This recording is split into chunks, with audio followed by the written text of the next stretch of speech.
ಅಸ್ಸಲಾಮ್ ಅಲೈಕುಮ್, ನಮಸ್ಕಾರ. ಒಂದೆರಡು ನಿಮಿಷ ಚಾನಲ್ನಾಗ ನಿಮಗೆ ಸ್ವಾಗತ ಸುಸ್ವಾಗತ. ಇವತ್ತು ನಾವು ನಲ್ಲಿ ರಂಜಾನ್ ರಾಣ ಬಗ್ಗೆ ತಿಳ್ಕೊಳ್ಳೋಣ್ರಿ. ರಂಜಾನ್ ಇಸ್ಲಾಮಿಕ್ ಕ್ಯಾಲೆಂಡರ್ನ ಪವಿತ್ರ ತಿಂಗಳುಗಳಲ್ಲಿ ಒಂದು. ಇದು 29 ಅಥವಾ 30 ದಿನಗಳವರೆಗೆ ನಡೀತಿದ್ರಿ. ಈ ಸಮಯದಾಗ ಮುಸ್ಲಿಮರು ಉಪವಾಸ ಮಾಡ್ತಾರೆ.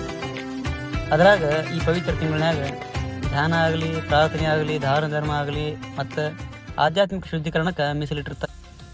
ಯಾವಾಗಲೂ ಎಲ್ಲ ಸ್ಪೋರ್ಟ್ಸ್ಗಳನ್ನು ಆಯೋಜನೆ ಮಾಡೋದ್ರೊಳಗೆ ನಂಬರ್ 1 ರೀ. ಅಂತಂದ್ರೆ ಈ ರಂಜಾನ್ಯಾಗ ನಾವು ಭಾರತೀಯರು ಚಾಂಪಿಯನ್ಸ್ ಟ್ರೋಫಿ ಒಳಗೆ ಚಾಂಪಿಯನ್ಸ್ ಆದ್ವಿ ಅಂದ್ರೆ ಇನ್ನೂ ಸ್ಪೆಷಲ್ ನೋಡ್ರಿ. ಅಷ್ಟೇ ಅಲ್ರಿ, ಒಳಗೆ ರಂಜಾನ್ ಮತ್ತು ಫಿಟ್ನೆಸ್ ಇವೆಂಟ್ಗಳ ಸಂಬಂಧ ಬೇರೆನೇ ಐತೆ ನೋಡ್ರಿ. ನಮ್ಮ ಭಾರತೀಯರಿಗಂತೂ ಕ್ರಿಕೆಟ್ ಹುಟ್ಟುತ್ತಲೇ ಹುಚ್ಚು ಹುಟ್ಕೊಂಡಿರುತ್ತೆ. ನಮಗೆ ಯಾಕೋ ಗೊತ್ತಿಲ್ಲ ರೀ, ನಮಗೆ ಸ್ವಲ್ಪ ರನ್ನಿಂಗ್ ಮಾಡೋದು ಹುಚ್ಚ ಐತೆ ನೋಡ್ರಿಪ್ಪ. ಇಲ್ಲಿ ಸರ್ಕಾರ ಸ್ಪೋರ್ಟ್ಸ್ ಕೌನ್ಸಿಲ್ ಸಹಾಯದಿಂದ ದೊಡ್ಡ ದೊಡ್ಡ ನೈಟ್ ರನ್ನಿಂಗ್ ಇವೆಂಟ್ಗಳನ್ನು ಆಯೋಜನೆ ಮಾಡಿರ್ತಾರೆ ರೀ. ಇಲ್ಲಿ ನಡೀತಾ ಇರೋ ರನ್ನಿಂಗ್ ಇವೆಂಟ್ಗಳ ಒಂದು ಝಲಕ್ ನಿಮ್ಮ ಮುಂದೆ ತೋರಿಸ್ತೀವಿ ನೋಡ್ರಿ.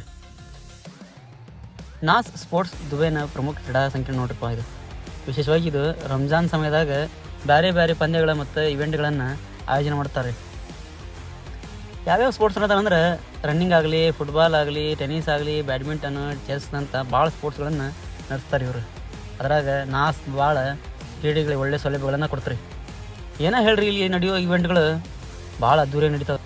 ಜೊತೆಗೆ ಇವರು ಒಳ್ಳೆ ಕ್ಯಾಶ್ ಪ್ರೈಸ್ ಇಟ್ಟಿರ್ತಾರೆ ನೋಡ್ರಿ. ಇದೆಲ್ಲ ಒಂಥರ ಹಬ್ಬದಂಗೆ ಅನ್ಸುತ್ತೆ ನೋಡ್ರಪ್ಪ. ಮತ್ತು ಇಲ್ಲಿರೋ ಯಾರು ಇದ್ರೆ ರನ್ನಿಂಗ್ ಇವೆಂಟ್ನಾಗ ಭಾಗವಹಿಸ್ಬೇಕಂತ ಅಂದ್ಕೊಂಡ್ರೆ ಕಮೆಂಟ್ ಮಾಡೋದು ಮರಿಬೇಡ್ರಿ. ಇವತ್ತಿನ ಈ ಸುಂದರವಾದ ಮೆಡಲ್ಗಳ ಜೊತೆಗೆ ಇವತ್ತಿನ ದಿನಕ್ಕೆ ನಾವು ಬೈ ಹೇಳೋಣ್ರಿ. ಮತ್ತು ಒಂದೆರಡು ನಿಮಿಷ ಚಾನಲ್ನಾಗ ಸಿಗೋಣ ಅಂತ.